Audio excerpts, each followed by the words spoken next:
We need one another when we mourn and would be comforted. We need one another when we are in trouble and crave help. We need one another when we would accomplish some great purpose and cannot do this alone. We need one another in our defeats, when with encouragement we might strive again. We need one another in the hour of success, when we look for partakers in our joy. And we need one another when we come to die, and would have gentle hands prepare us for the journey. All our lives we are in need, and others are in need of us. We live the most when we bring to one another our understanding and our comfort.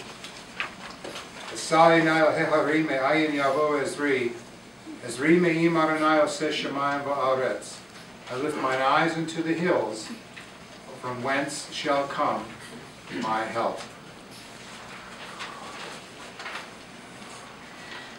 I am Rabbi Jim Kaufman, and I'm from Temple Beth Hillel in North Hollywood. It's called Valley Village, but I still prefer North Hollywood.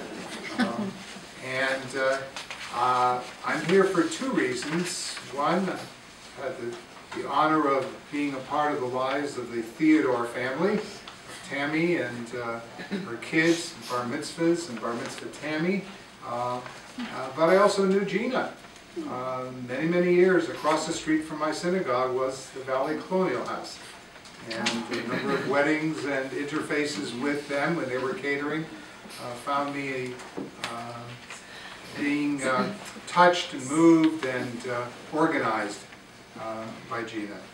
And so we're here, though, to bring a close to her life. And as Tammy said just a few seconds before we start, too much to say in one sitting. And our tradition acknowledges that, and more than anything else warns the rabbi, don't go too long. It's chutzpah to think that you can take, especially a wonderful life that was filled with so much meaning and purpose, and pain too, and sum it all up in a half an hour, 40 minutes. And the answer is you can't. Which is why Jewish tradition says that the fuller eulogy is made after the service is over. And that's why you sit Shiva, that's why you not in this particular instance, but go to the home and every day for 7 days. And in that 7-day period, you talk, and you talk, and you talk, and you talk, and you share. And that's when fully the eulogy is complete. But we're just going to begin. We're going to scratch the surface. That's all we're going to do today. But it was some remarkable life. Gina was the daughter of Abraham and Regina, both who died in the concentration camps of Europe. But it was more than just her mother and father. It was another 200 relatives, all killed in the Holocaust. She was the mother to Tamra and to Alan and to Vivian, and you'll hear from all three of them today. And you'll hear mentioned as well that she considered Tammy the firstborn a miracle child, and when the second came along, a second miracle child, and finally the third, a third miracle child. All because of her experiences in the camps under the Nazis and the Nazi doctors. She knew and she was told she'd never have children. But she did. So you'll hear from these miracle children in a few moments. She was the mother-in-law to Marilyn and to Jeff, and grandmother to Amy and Aaron, Haley and Adam, and great-grandmother to Nora.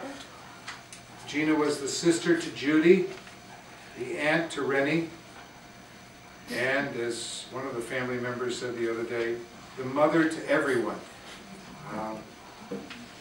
It was her way of taking care of people and making sure their needs were met. And the family wanted to express their gratitude to the staff, to everybody here at Vintage Burbank, for the way in which they interfaced with Gina and made this last time period of her life supportive and wonderful. They all went above and beyond, not only Vintage Burbank, but as well Rose Room Hospice.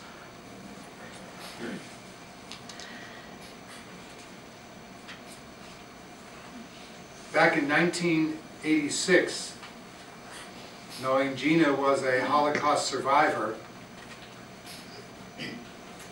I asked her to speak at the temple on Holocaust Memorial Night service. And Tammy kept this and brought it to me. So I want to begin with Gina's words. I would like to start by giving you a little background about my childhood and family before the war. I was born to an upper middle class family. As a young child, we moved from Prague, Czechoslovakia, to Krakow in Poland, where my mother's parents, sisters, and brothers lived. The whole family had very strong ties. We all lived within 4 or 5 blocks of each other. We visited constantly, went together to the synagogue, and spent holidays together. All the children, including my sister and I, went to a private Hebrew school, which taught all the subjects that any public school offered, plus Hebrew as a language, Hebrew literature, and of course, Judaism. It all had the rights and privileges and obligations as any other school, and prepared one well for the university. As a child, and up to the age of 14, we had domestic help. All my responsibilities were to attend school, do my homework, and whatever sports or plays I was involved with. Similarly, probably to what you who go to school now do today. But in September of 1939, this all came to a very sudden and terrifying halt. The German troops invaded Poland, whereby most men, especially the intelligent and the well-to-do, left their families and escaped east, listening to the gossip that the Germans are taking men to labor camps. Suddenly, on September 3rd, my mother was left alone with me, age 14, and my sister, age 11. Our domestic help left, saying that they would not work for dirty Jews ever again. That was the beginning of unbelievable hardships. The schools were closed to Jews. We were not allowed to study, even at home. The Germans raided the houses, burned the books, took everything of any value, and stripped our houses to the bare necessities. After a few weeks, my father returned, but he was a completely changed man. He was terrified of everyone and everything. He never spoke, only sometimes he'd whisper. Shortly afterwards, we were ordered out of the city while the ghetto was being formed, and then herded back into the ghetto, not to our homes. During the year in the ghetto, my mother was taken in transport, which we eventually found out went to Belgium, and they were all gassed on the way, and nobody survived. My father was taken shortly afterwards to a working camp. My sister and I were left alone in the ghetto to fend for ourselves, until I was taken to the concentration camp in Plaszow. A few months later, my father and 50 others were brought in and shot in front of my eyes.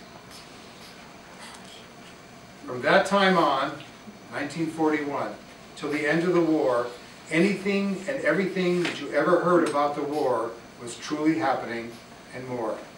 For me, there were 5 different camps, including Auschwitz and Ravensbrück. As you have heard, we worked every day 14 to 16 hours, slept in barracks, 4 to a bunk, got a little piece of black bread in the morning, and warm, very watery soup at night. It was filthy. There was a stench of death all around us. I am able to talk to you tonight, though, about survival. I honestly do not know nor understand how I survived. I've always been able to, and am to this day, a fatalist.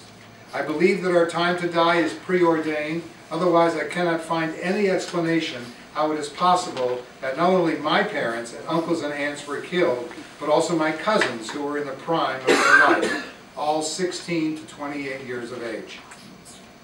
When I think back, I remember that I always had a prayer, Adon Olam, in my mind.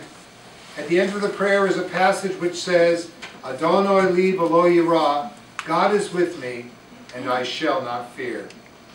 Somehow, from the beginning of the war until today, I put myself in the hands of God and accept whatever is happening and do not fear. Perhaps that belief has given me an aura of some confidence that deterred the Nazis from taking me to the ovens. Who knows? I cannot explain. During the war, I also remember thinking that the Nazis could take everything material away from me, but they could never take from me my heritage, my knowledge, my culture, and my pride. Sometime in the beginning of April 1945, there was a transport formed of 10,000 women taken out of Leipzig and the surrounding camps. We were marched endlessly through fields and forests full of mud from the winter snows and spring rains. Each of us was issued a blanket, otherwise we only had one striped dress on our backs. For almost 3 weeks we never had shelter, we slept on the wet ground and then marched again. During that time, thousands of women just died and others were shot. I found myself still full of spirit. Although I looked like a zombie, somehow I didn't believe that I would die. Even though one was immediately shot if they jumped out of line, I managed to do so many times to pull out some grass to chew on. I don't know how many times we crossed the river Elbe, several. The Americans were coming from one direction and the Russians from another. Many times we rested or slept on the banks of the river until one morning we heard shouts and hoofbeats, which were different sounds than we'd heard in the last few days. Then we realized that those were Russian frontline scouts, and we were free. When we assembled again, there were only 20 of us. I don't know any details. All I know is that we were free for the first time in 6 years and didn't know what to do. After a while, we found out which way to turn east, and as there was no transportation, we were used to walking. We proceeded to journey back to our countries and homes. As I think back over the terrible times, I remember that there were times when I wanted to die, as I felt I could endure no more. But when I caught a glimpse of the blue sky, or saw new leaves on a tree, or heard a bird chirping, I had renewed faith to finish the day, to see what tomorrow would bring. I will mention again that my strong belief in God has given me the strength and helped me overcome my fear.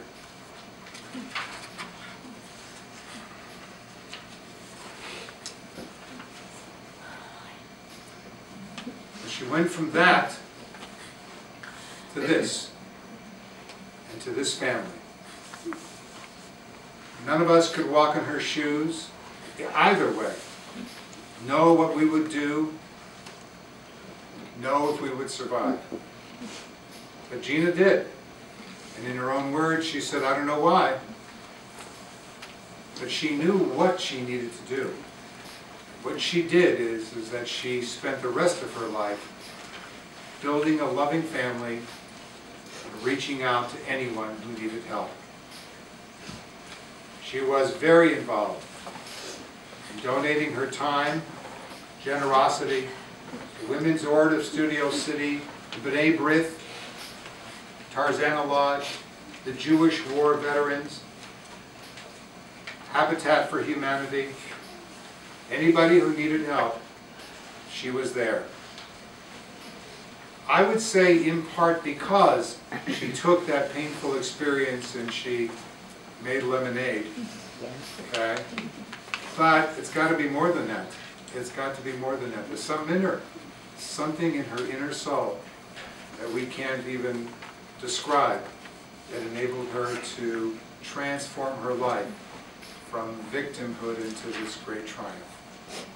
And so, we're here now. We want to turn to the family she built. Before I talk about Mom, I just want to start, before I talk about my mom, I just want to start by saying a huge thank you to my very dear friend Rhoda, who dropped everything at the last minute and loved my mom so much, loves me so much, that she just piled me into the car and we drove down. She took the whole week off and has been holding my hand all week long, and has been a great, great support, and I just want to thank you very, very much, Rhoda. I'm going to speak for myself, and so I'm going to say my mom. Mom was the most amazing mother that I could have been blessed with. Despite all of her hardships, she really was a shining light to all. Even though our parents came to the United States, literally, with only their shirts on their backs, Mom would sew us clothes. She would save and skimp to give us piano lessons and dance lessons and a religious education. She would take us on vacations and provide us with as much culture as possible. In spite of the fact that her formal education was cut so short, she was a very wise and smart woman, and she worked diligently reading everything, including her monthly Reader's Digest, to improve her vocabulary. She was very confident, I think, in her knowledge, and I think she gave very sage advice. She had an amazing love of life and appreciation of nature, and I think that comes right from what you were saying about her living in the camps. But as kids, and kids are, she would drive us crazy pointing out everything. Look at that, look at this, look over here, look over there. All the time, which I then did to my children. But today I am so grateful for all of that, because I notice that I see very many things that many people don't see. And I appreciate that. Mom taught me how to be in the world. She was a great role model, and she was my very best friend for many, many years. She spent many outings with me and my children, Amy and Aaron, and we really loved to be together. And we have lots of fond memories about all the different things that we had done. She always had a smile on her face, and she was amazingly optimistic. She said, when you don't have something nice to say, don't say it at all. Something that I try to follow. She was humble. She was very honest. She was so kind and extremely generous. Whenever she survived another of her many ordeals after the war, she had many, many physical problems. She would take the whole family on a trip to celebrate. She loved life so much, and I know that we can most honor her by doing the same.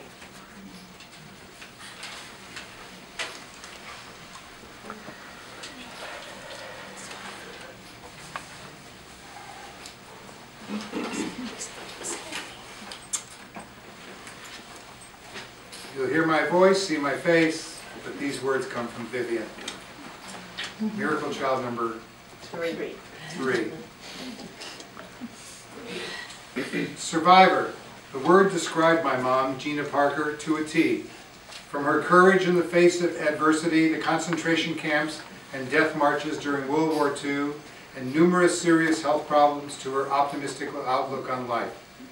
To my mom, the glass was always half full, not half empty. She tried to see the good in everyone and treated people the way she would want to be treated. My mom believed that a little kindness went a long way, and that it was very a simple thing to make someone happy or to put a smile on their face. She did this without thinking and without expecting or wanting anything in return. Unfortunately, kindness and empathy are rarely paid forward, or the world we live in would be a much better place. As she was fond of saying, no matter what color skin we have or what our religious beliefs are, we all bleed the same color in the end. When asked how she could be so positive after what she'd endured in her life, My mom would often quote her mother, "I cried that I had no shoes until I saw a man who had no feet." She loved life, encouraged people to take joy in the little things, such as beautiful sunset, flowers, clouds, and nature in general. She loved classical music and imparted the love of music and nature to her children. She watched Jeopardy on television religiously to reinforce what she knew and learn what she knew and learn what she didn't. When I was young, my mom would work all day and then stay up half the night making me clothes for school.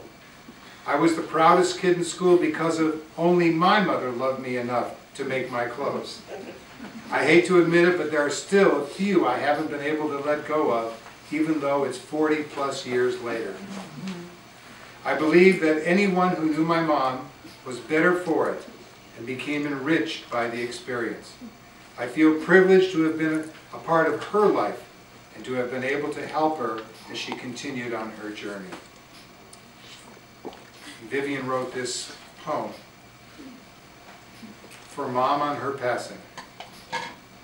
You grew older and couldn't breathe with ease, but I will not remember these, nor weaker hands or aching back will derail my memory off the track. Your loving heart is what I'll know, whose ashes will help flowers grow. Your loyalty and honesty will light with darkness constantly. Your bravery and wisdom will ring forever true in the hearts and minds of others whenever they think of you. The lives you've touched are brighter. People smile just at your name. And now you're gone, this sorry world will never be the same. When it was time to let you go, and we made that final part, I want you to know that every day I miss you with all my heart. Gina Parker. I call now upon Aaron, grandchild, to share some thoughts. He and his sister. Maybe a second after that poem.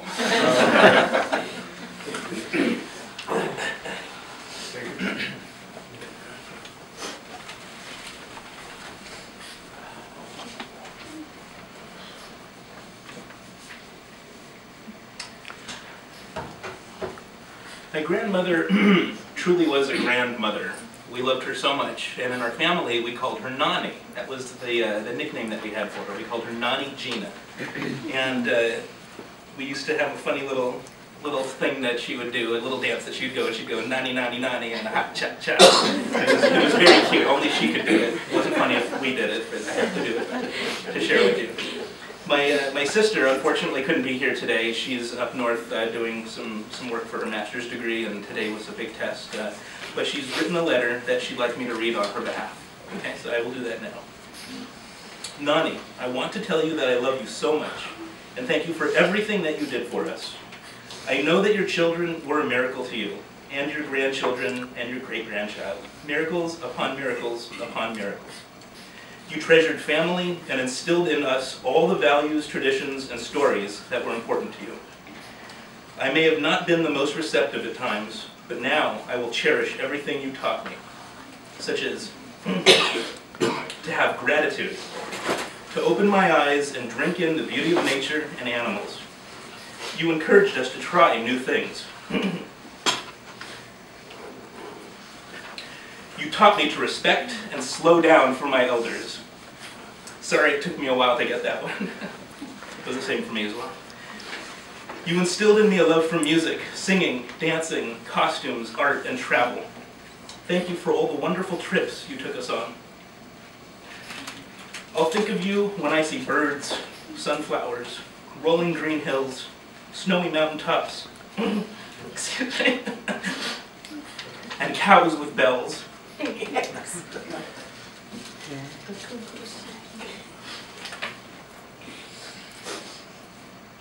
I'm sorry, I need to...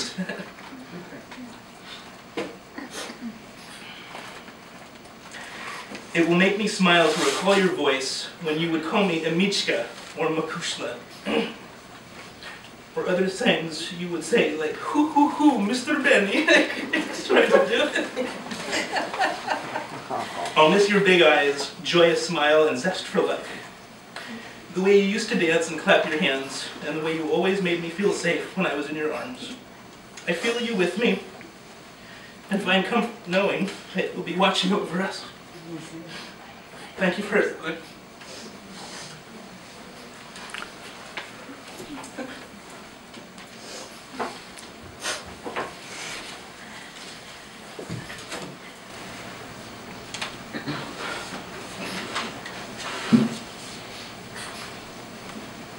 First of all, I wanted to convey from myself and my family. Okay. I wanted to convey from myself and my family, certainly my sisters, our entire family, to thank everybody for taking the time to come here and help us remember my mother. I don't know how any person, let alone a 15-year-old schoolgirl, can be subjected to the worst horrors of the Holocaust, never knowing from one day to the next whether they would stay alive or be put to death, and yet find the inner strength to face the next frightening day for 5 years. But our mother, Gina Parker, endured through exactly that.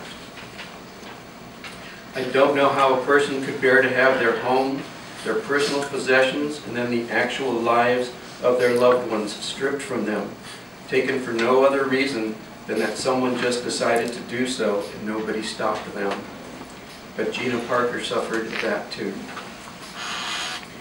I don't know how a person can come through these experiences and will themselves to heal enough to not just move forward with their life, but have the resolve to live their life to the absolute fullest. Gina Parker accomplished this. To me, I can't help but think that for my mother to make it through her Holocaust experience alive,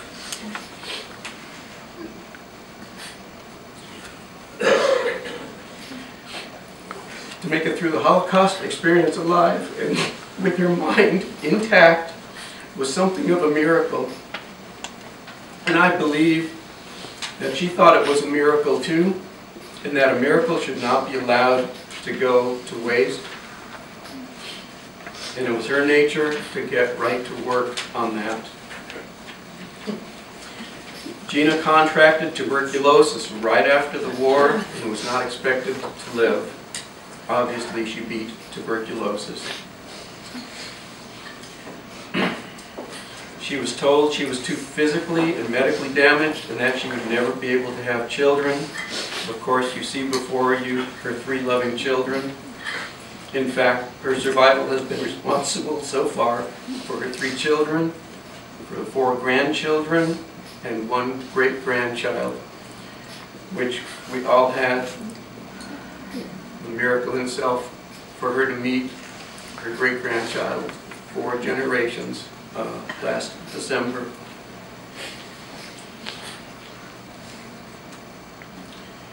She had lung cancer, which the good news about that is it finally got her to stop smoking. But that was in 1990. And she had half of her lungs removed, and she beat that too and remained cancer-free. But perhaps the most important of all was the miracle of her attitude. It would be perfectly understandable if Gina were hurt, injured, angry, and withdrawn after her experiences in the war. If she were suspicious and distrustful of all the people she came across, this would be easily understandable. But she refused to be a victim. She always refused to be a victim. As all of us here know, as each of us here know, my mom took her miracle of survival and embraced life. She loved life, she loved us, and she loved you. The people in her life were the love of her life. And even though the past 2 years had her fighting against diminishing health, Even that was an opportunity to make many more friends here and loving relationships with the wonderful people here at Vintage Burbank. We can take solace knowing that Gina is breathing easy once again.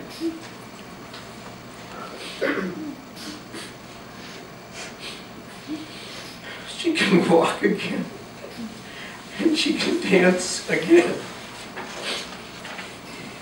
Each wonderful person here has in one way or another been deeply touched by that miracle within my mother, Gina Parker.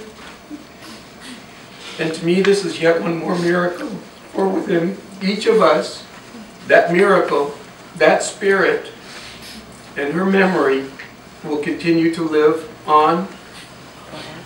I can tell you that I will be forever grateful to all of you for this.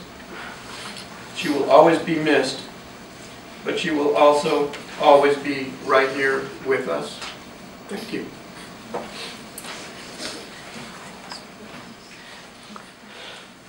We rise, please.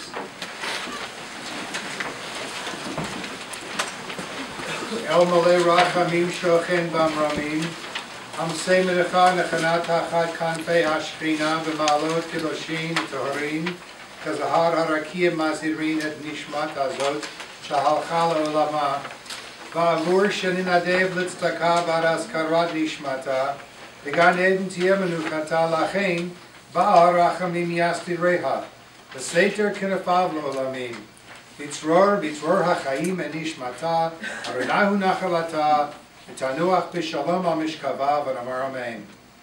O God of compassion, El Molei Rachamim, grant perfect rest unto the soul of Gina Parker beneath thy protecting wings. May her life be bound up in the bonds of our memories, and may her repose with God be restful, and may it be in peace.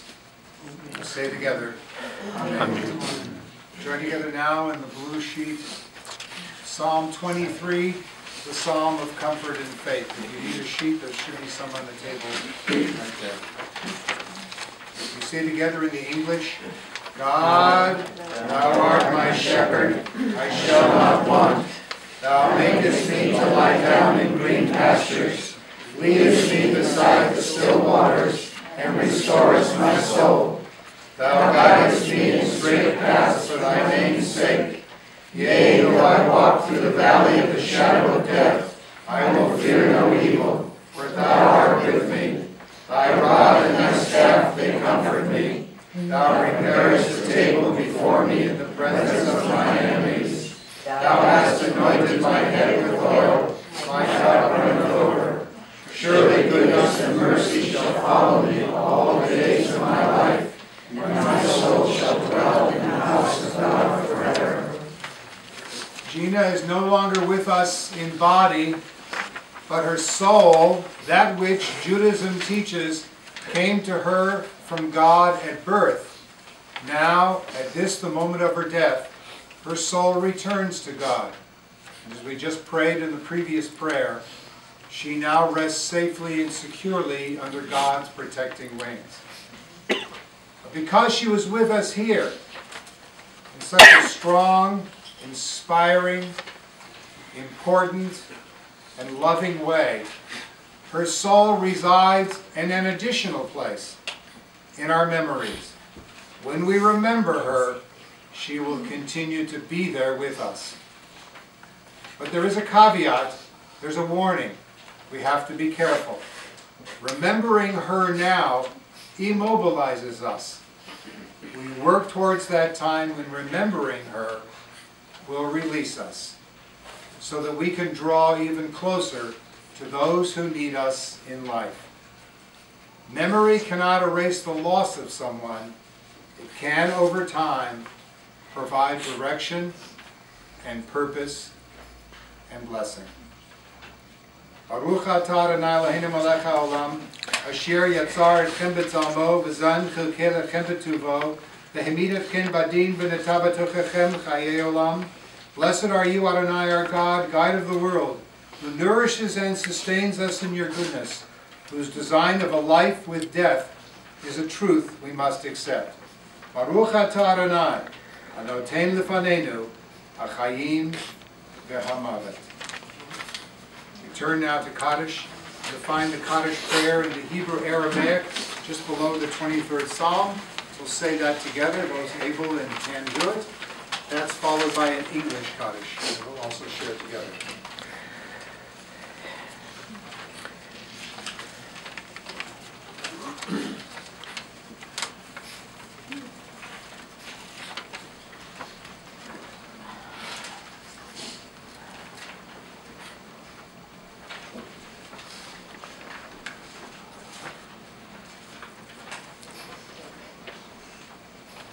Yitgadal, Yitkadash, Shemei Rabbah, V'alma divrach Yerutei, V'amlich malchutei, V'chayechon, U'vyomechon, U'chayei, V'chol Beit Yisrael, V'agala, U'vizman Kariv, V'yimeru, Amen.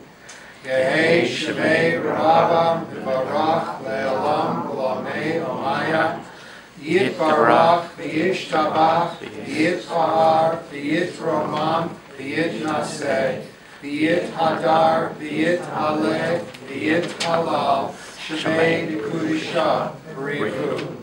Le'ela min kol birchata, v'shirata, tushbechata, v'nechemata, ka'amiram, v'alma, v'yimeru, amen. Yehei Shlomo Rabba bin Shemaya v'chayim aleinu v'al kol Yisrael v'yimeru amen. Oseh shalom b'romav hu ya'aseh shalom aleinu v'al kol Yisrael v'yimeru amen. Together. May God's name be sanctified and praised. Amen. May God's design for this world, for us and our people, lead us to justice and good. May God, who has decreed that all who live must die, teach us to accept death, yet with all our hearts desire life. May God, whose plan for us is sometimes hidden, reveal the way to become stronger, having faced the trials of life. And may God, Oseh Shalom, be for us a source of comfort, strength, and peace. And let us say, Amen. Together. Four things are beautiful beyond belief: the pleasant weakness that comes after pain, the radiant greenness that comes after rain, the deepened faith that follows after grief, and the reawakening to love again. The altar was good, and lovely, and loving in Gina's life, remain through memory a source of blessing to each of us. And we say together, Amen. And we thank you all for coming. Family hopes that you made sure you signed in the book. It's comforting for them to look through that and to see everyone again and again. You're also all invited for something to eat, right? Is that, where's that at? Right outside the door. Right outside the door. Where's that at? Okay? Thank you for being here.